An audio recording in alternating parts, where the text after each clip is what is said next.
look forward to catching up with him. But last week, Shane Jurgensen moving on from being the bowling coach. Well, I guess his boss is Gary Stead, and it's a congratulations and welcome back to our Black Caps coach who's got the job again for another couple of years. Well done, Gary. Yeah, cheers, Marty. Thanks.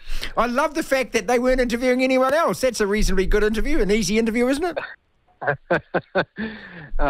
nice. It's nice, I guess, to get the tick of approval from a number of people around it. But look, I'm very honoured and privileged to be in the position that I'm in. So, looking forward to what's ahead. Gary, we're reading that between 8 and 9 months these discussions have been going on. Why have they taken so long? I guess just being away at different times of the year. It's. I think for me, it's making. I wanted New Zealand cricket to be sure that this was the right way, and that. I guess we've muted in the past around the split coaching model, but after a lot of discussion around it, they decided this is the best way to go, and it doesn't stop me or us as a team bringing in different voices at different times, and that's something we'll certainly still continue to explore. Were you absolutely sure about this? Because, unless I'm making it up in my own mind, I think talking to you over recent years that you didn't know whether or not you wanted to continue or whether the workload was getting too much for you, all of that stuff? Look, it's something that, I'm sure the first thing I needed to do was make sure that I had the energy and the desire to keep doing it. And once we ticked that box and said, yep, we do, then it was working out what that looked like for me as well. So, as I said, I'm more than willing, and I've said this to New Zealand cricket, that if they find options that they want to keep exploring, that let's do it together. And if there are voices out there of people and other voices that they think will be beneficial to the side, then I'm all for that as well. It's a very humble thing to say and a very humble way of looking at it as well. So what you're actually saying, say, for example, they said, hey, look, Stephen Fleming wants to come on board for the T20s or something, or we're going to add another, or we'd like to add another voice. Did they come to you and talk about that, or do they just do it and you're just going to agree with it?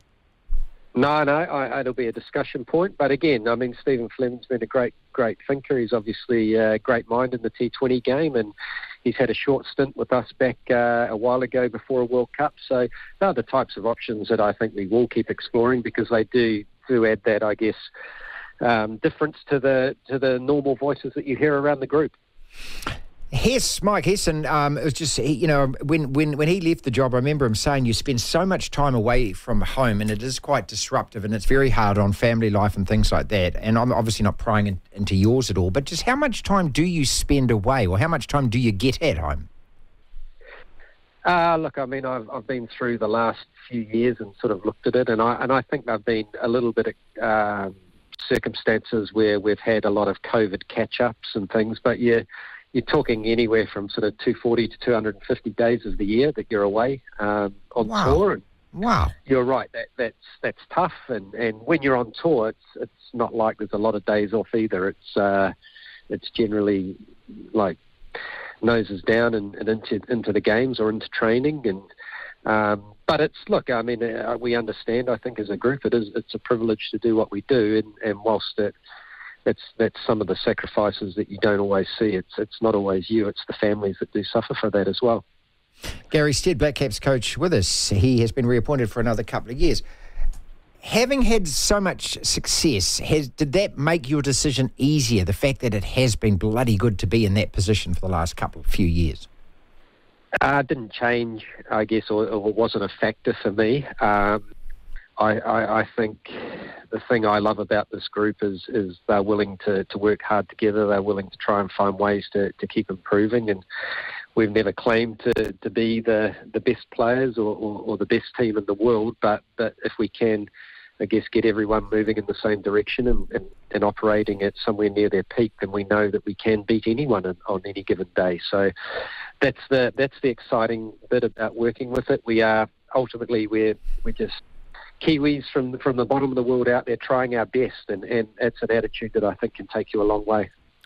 How much better are you at your job today than you were when you first started? Ooh, I don't know. Maybe that's a question for someone else, maybe, Marty. I think it's certainly different roles when you consider the major association coaching, and you're very, very hands-on and sort of a master of having to do everything in those roles. Whereas I think in this role, the New Zealand role, there's certainly it's a lot more around man management and program management and managing certainly the well-being of people, but also the workloads of people as well. And the T20 leagues around the world have been, I guess, a challenge at times to try and find the right balance. And I think that as the cricketing landscape keeps changing, we're still trying to be flexible and nimble in our thinking around that as well. What are the best bits of the job, Gary? Winning, I suppose. Seeing the team perform like what they're capable of, and I think in many respects, you look at some of the world titles and World Cups that we've been to, they're very, very special moments, and when you feel like you're a small part of I guess, creating some history for our country as well, then they're really fun times to be part of. Again, you're very humble about that. I mean, your fingerprints, your handprints are all over it, mate. You're an absolutely integral part of it. I mean, you can't diminish your role in that at all. I'm not going to let you.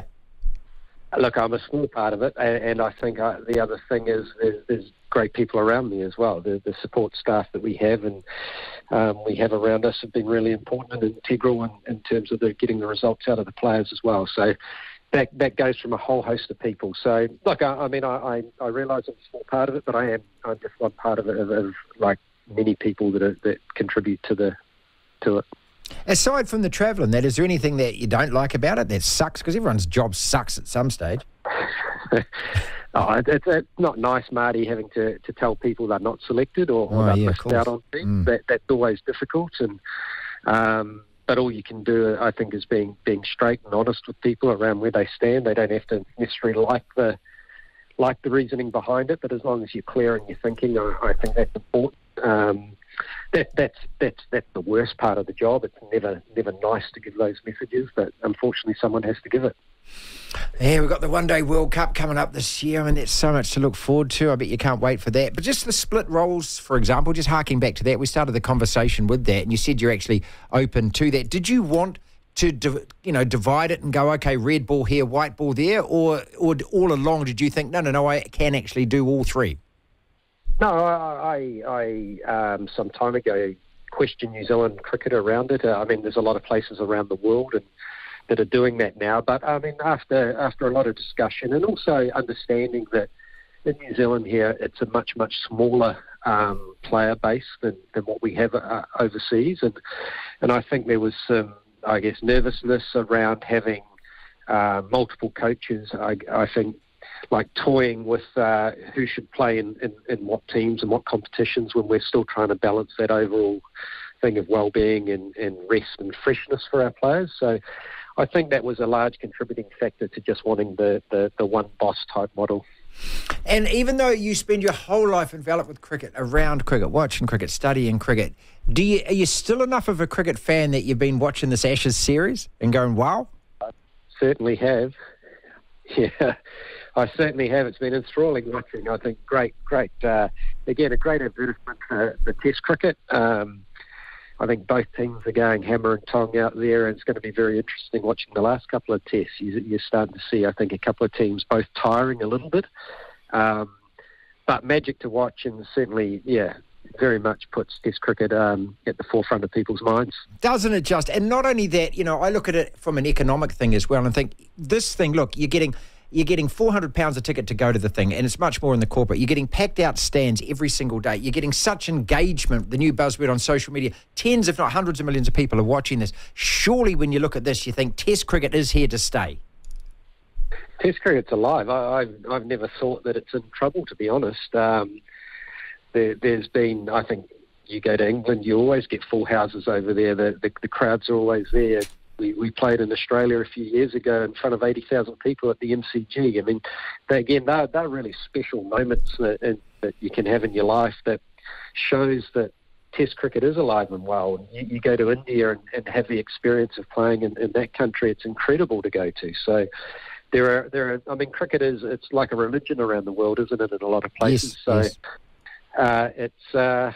yes. It's fun to be part of it. And as I said earlier, right from the start, Marty, this bunch of the guys that go out there and try and do our best for New Zealand. I'm very, very proud to be part of that bunch. They're a great group of people.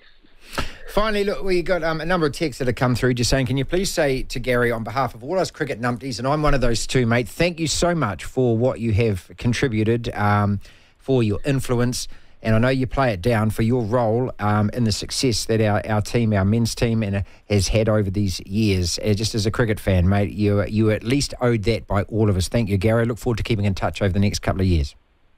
Yeah, thanks, Marty. Cheers, mate. Good on you. Gary Stead with us.